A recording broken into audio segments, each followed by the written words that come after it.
Chapter 851. Sangat tidak nyaman. Sepanjang jalan, Queen Dande dan Della tidak pernah berbicara dengan Kenzi lagi. Mereka hanya bersama Lee Seolgi, bercanda dan mencoba yang terbaik untuk berbicara dengan Lee Seolgi. Lee Seolgi tidak berniat untuk ngobrol dengan mereka, dia hanya bicara dengan cuek sepanjang jalan, tidak terlalu dekat atau terlalu jauh. Sebenarnya, Lee Seolgi merasa sangat tidak nyaman. Dia bisa melihat bahwa baik Queen Dande maupun Della Piu Piu menatap Kenzi dengan penghinaan dan rasa jijik. Jika mungkin, dia benar-benar ingin melakukan sesuatu untuk kekasihnya agar meningkatkan identitas dan statusnya sehingga dia tidak dipandang rendah oleh orang luar. Ah, sudah tiba di tempat parkirnya. Nona Lee Seolgi, apakah kamu yang mengemudi? Kamu mau naik mobil saya?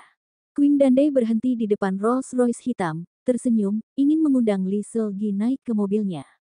Tidak, Anda dan Nona Della bisa naik mobil dulu, saya punya mobil sendiri, kata Lee Seolgi dengan tenang. Oh, begitu. Baiklah, mobilku di depan, mobil Anda akan mengikuti, dan saya akan membawa Anda ke restoran spesial itu.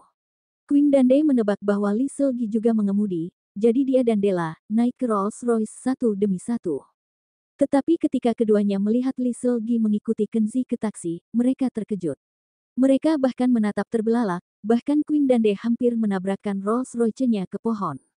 Siapa yang akan percaya ini? Nona Lee Seolgi, sosialita kelas dunia yang cantik dan dikejar oleh banyak pengusaha, tidak hanya pergi ke taman dengan pengangguran, tetapi juga naik taksi. Ayo, Tuan Queen, Anda di depan dan saya akan mengikuti. Kenzi sudah mengemudikan taksi sejajar dengan Rolls-Royce dan membunyikan klakson. Oh, baiklah, saya akan ke depan. Queen Dande butuh waktu lama untuk sadar. Dia melihat Lee Seolgi yang duduk di taksi. Lee Seolgi terlihat tenang dan acuh tak acuh, tanpa banyak ekspresi. Queen Dande cepat-cepat menaikkan jendela kaca dan mengemudikan Rolls-Royce untuk memimpin jalan. Sepanjang jalan, Queen Dande bingung dan akhirnya berkata, "Sepupu, ada sesuatu yang terasa aneh. Orang bernama Kenzi ini, bukan karyawan studio Lee Seolgi, dan tampaknya bukan pengawalnya. Dia hanya seorang pria miskin yang mengemudi taksi yang usang. Mengapa Lee Seolgi mau bersamanya? Bukan pergi bersama, tapi kita juga akan jalan di taman bersama-sama. Katakan padaku, apa hubungan di antara keduanya? Mungkinkah kita salah, pria itu sebenarnya adalah pria simpanan Lee Seolgi?" Berhenti bicara omong kosong. Dengan identitas Lee Seolgi, seperti apa pria yang diinginkannya? Bagaimana mungkin dia punya simpanan? Lalu bagaimana menjelaskan ini? Mereka sangat dekat. Kamu juga melihat bahwa jika bukan hubungan seperti itu, semuanya tidak masuk akal. Della berkata dengan marah. Kalau begitu, tanyakan langsung padanya, tanyakan langsung apakah pria itu pacarnya, atau bukan. Jangan tanya aku. Queen Dande tidak senang dan berkata dengan marah. Apakah kamu pikir saya bodoh? Identitas Lee Seolgi apa? Dia adalah figur publik terkenal, bahkan jika dia punya simpanan, dia pasti tidak akan memberitahu pada orang luar.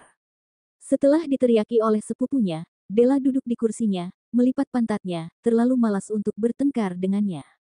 Setelah sepi sejenak, Della tampaknya memikirkan sesuatu, dan berkata dengan ceria. Sepupu, saya memikirkan kemungkinan. Mungkin si miskin Kenzi ini menguntit Lee Seolgi, dan melihat penampilan Lee Seolgi, mungkin dia hanya menganggapnya sebagai teman baik. Queen Dande menjadi lebih tidak nyaman. Dia melemparkan pandangannya padanya dan berkata, omong kosong apa yang sedang kamu bicarakan? Apakah mungkin Lee Seolgi mau menjadi teman baik dengan pria miskin? Della mencibirkan bibirnya dan berkata, kalau kamu tidak percaya, lupakan saja. Bagaimanapun, hanya itu yang bisa saya katakan. Saya tidak tahu apakah itu benar. Tetapi bagaimanapun juga, kesempatan ini jarang terjadi. Jika kamu ingin mengejar dewi impianmu, kamu harus bekerja lebih keras. Mengenai si lalat di sekitar Lee Seolgi itu, tidak peduli teman seperti apa dia, kamu tidak boleh terlalu sopan padanya. Sebaiknya membuatnya sadar diri dan keluar dari sisi Lee Seolgi. Queen Dande meliriknya dan berkata, itu masuk akal. Orang miskin dan tidak berharga berani muncul di dekat Lee Seolgi. Saya akan memberinya pelajaran hari ini. Biar dia mengerti seberapa jeleknya dia. Aku setuju. Della Piu Piu menempelkan lengannya di depan dadanya, teringat bagaimana dia malu karena Kenzi, orang sialan seperti itu. Dia bertengkar dengan sepupunya, jadi dia merasa tidak bahagia. Beberapa puluh meter di belakang mereka, taksi Kenzi mengikuti. Kenzi melirik Li Selgi di kursi penumpang dan melihat dia diam, tampaknya tidak dalam suasana hati yang baik. Dia segera menurunkan jendela, menyalakan sebatang rokok, dan berkata, "Ada apa? Apakah kamu khawatir?" Li Selgi meliriknya, ingin mengatakan sesuatu, tetapi dia berhenti. "Katakan padaku, jika memendam di pikiran, kamu akan mudah sakit," kata Kenzi sambil santai mengemudikan mobilnya dan merokok. Li Selgi memikirkan sebentar dan berkata dengan lembut, "Kak Kenzi, maaf kalau Selgi ikut campur. Selgi ingin tahu apa rencanamu datang ke Hong Kong kali ini. Jika ingin berkembang di sini, misalnya ingin berkarir, Selgi bersedia memberikan segalanya untuk membantumu maju hingga mendapatkan rasa hormat dari orang lain. Mengapa kamu punya ide seperti itu?" Setelah mendengar ini, Li Selgi menundukkan kepalanya dan menggigit bibirnya. Karena meskipun mereka tidak mengatakannya dengan jelas tadi, Selgi tahu bahwa mereka meremehkan dan menghinamu dalam hati mereka. Ini membuat hati Li Selgi terluka. Selgi tidak ingin kekasih yang dicintainya dilihat rendah oleh siapapun. Setelah mendengar ini, Kenzi tidak bisa menahan senyum getir dan merasa emosi yang berbeda di hatinya. Li Selgi di depannya begitu mirip dengan Aurora di masa lalu. Mungkin semua wanita di dunia ini sama, mereka semua berharap pria yang mereka pedulikan adalah pria paling sukses di dunia. Namun, Kenzi tahu betul bahwa yang paling penting baginya saat ini adalah menemukan ibunya dan Jaiden Blue serta yang lainnya, dan kemudian menghadapi musuh-musuh berbahaya itu. Selama Alpas kuat dan Sekte Awan Hujan tidak hancur, dia hanya akan dibunuh. Jika dia bahkan tidak dapat melindungi kerabat di sekitarnya, bagaimana bisa berbicara tentang karir? Niat baik Li Selgi sudah ditakdirkan tidak bisa terwujud. Chapter 852, Restoran Khusus yang Populer. 4 orang di 2 mobil berada di jalan selama sekitar 20 menit. Di bawah bimbingan Queen Dande, mereka tiba di sebuah restoran yang cukup mengesankan di lingkungan yang ramai. Segera setelah Kenzi membawa mobil ke tempat parkir, dia menyadari bahwa restoran mewah ini terlihat sangat familiar. Ini jelas restoran Red Lantern yang disewakan dan dioperasikan oleh Bryan Adam. Setelah Kenzi keluar dari mobil, dia mengamati dengan cermat dan melihat aliran pelanggan resto Red Lantern meningkat pesat dibandingkan ketika disewakan lebih dari setengah bulan yang lalu. Ada 2 tempat parkir di depan restoran. Jalanan sudah penuh dengan mobil, bahkan ada aliran mobil yang tak henti-hentinya. Di bawah komando petugas keamanan, mereka parkir satu per satu. Di depan pintu restoran, masih banyak pelanggan yang berkumpul di sana menunggu nomor mereka dipanggil. Meskipun banyak pelanggan menunggu di antrian, tidak ada yang pergi. Ini menunjukkan bahwa restoran Red Lantern yang berada di bawah kendali Bryan Adam sedang berkembang. Nona Li Selgi, restoran Red Lantern ini adalah restoran populer di Hong Kong belakangan ini. Serangkaian hidangan baru yang diluncurkan oleh restoran ini sangat unik. Bahkan Jackie Cheng, Stephen Chow, dan artis terkenal lain telah menandatangani autograf dan memuji restoran ini. Saya yakin Anda akan merasa sangat bahagia karena saya mengundang Anda makan di sini hari ini. Segera setelah Rolls-Royce berhenti, Queen Dande datang dengan antusias. Dia mendekati Li Selgi, menunjukkan keramahan dengan senyum di wajahnya. Meskipun Li Selgi tidak menyukai Queen Dande, dia tidak menunjukkan itu di wajahnya. Dia masih tetap sopan dan mengucapkan beberapa kata baik. "Selgi, mari masuk bersama dan mencoba hidangan khusus di sini."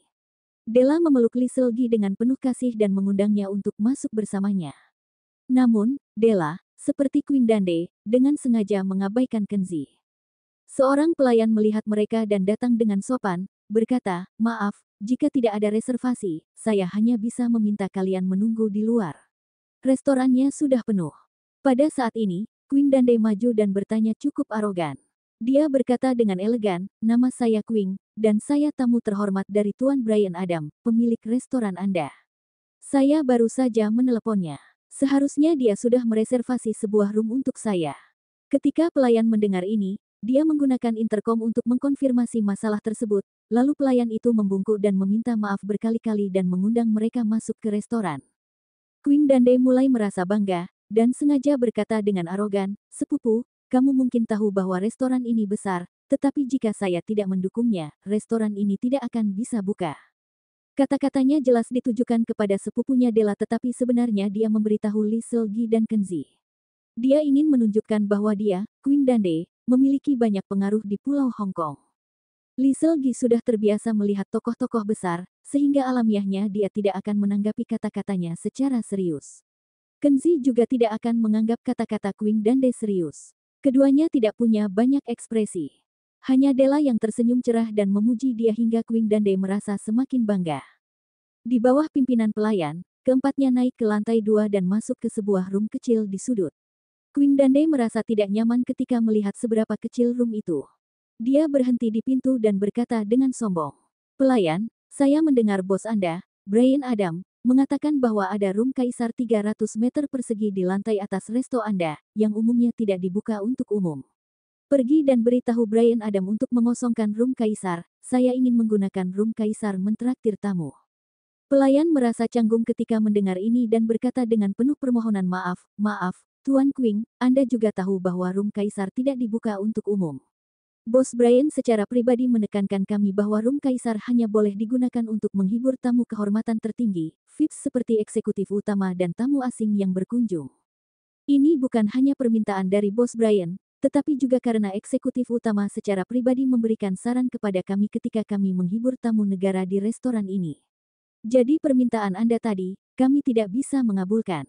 Selama periode ini, Red Lantern begitu populer sehingga eksekutif utama Pulau Hong Kong mengunjungi beberapa kali, dan ada juga keadaan memalukan di mana sekelompok VIP papan atas tidak punya tempat makan dan harus menunggu. Jadi di bawah, saran eksekutif utama, restoran membuat aturan bahwa room kaisar tidak diizinkan untuk digunakan secara umum. Setelah pelayan mengatakan ini, Queen Dande merasa ragu. Bagaimanapun juga, tokoh-tokoh besar telah berbicara, dan manajer mungkin tidak punya keberanian untuk melawan keinginan tokoh besar itu. Selain itu, persahabatannya dengan Brian Adam bukanlah seperti yang dia banggakan. Brian Adam menjadi pemilik restoran, dia dan teman-teman lamanya diundang datang untuk menunjukkan apresiasinya beberapa kali. Baiklah, kami akan makan di sini. Queen Dande tidak punya pilihan selain masuk ke dalam room dan duduk, melambaikan tangannya dan berkata, pergi beritahu Brian dan minta dia menyempatkan diri untuk datang dan minum bersama kami. Baik. Pelayan itu mengangguk dan berkata, saya akan memberitahu Bos Brian. Tetapi Anda juga tahu bahwa semua hidangan khusus di restoran kami dimasak oleh Bos Brian sendiri, jadi dia mungkin sangat sibuk dan akan makan waktu lama untuk datang ke sini. Sejak Kenzi memberi instruksi khusus kepada Brian Adam waktu lalu, Brian Adam benar-benar memperhatikan kata-kata Kenzi, menggunakan resep spesial leluhurnya. Dengan gigih dia mempertahankan cara ini, benar-benar mengembangkan masakan istana yang diwarisi dari leluhurnya. Oleh karena itu, restoran ini sekarang berkembang pesat. Setelah pelayan menjelaskan, dia segera pergi ke lemari teh untuk membuat teh. Dia kebetulan melewati Kenzi, dan Kenzi berkata di dekat telinganya. Beritahu Bos Brian bahwa Kenzi ada di sini. Pelayan itu mengangguk, membuat teh, dan meninggalkan room. Kenan, lebih baik aku duduk denganmu. Setelah keempat orang duduk, Lee Seolgi menemukan bahwa dia dan Kenzi sengaja dipisahkan oleh Queen Dande dan Della. Queen Dande dan Della berada di kiri dan kanan, menyisipkan dia di tengah-tengah membuatnya merasa sangat tidak nyaman. Jadi dia tersenyum malu-malu, berdiri dengan lembut, datang ke Kenzi, dan duduk di sebelahnya. Ketika Queen Dande melihat Lee Seolgi tidak peduli padanya, meninggalkannya dan dengan sukarela tinggal di samping orang miskin, seolah-olah dia telah ditampar di wajah, dan wajahnya tiba-tiba memerah. Dia sekarang semakin mulai curiga bahwa ada hubungan yang tidak dapat dijelaskan antara anak miskin itu, Kenzi, dan Lee Seolgi. Della piu-piu melihat ini dan merasa sangat tidak nyaman. Dia akhirnya berhasil membuat Lee Seolgi makan bersama hari ini. Tujuannya adalah membantu sepupunya bisa mengejar Lee Seolgi. Jadi dia diam-diam melirik Queen Dande dan bersiap-siap untuk bertindak melawan Kenzi.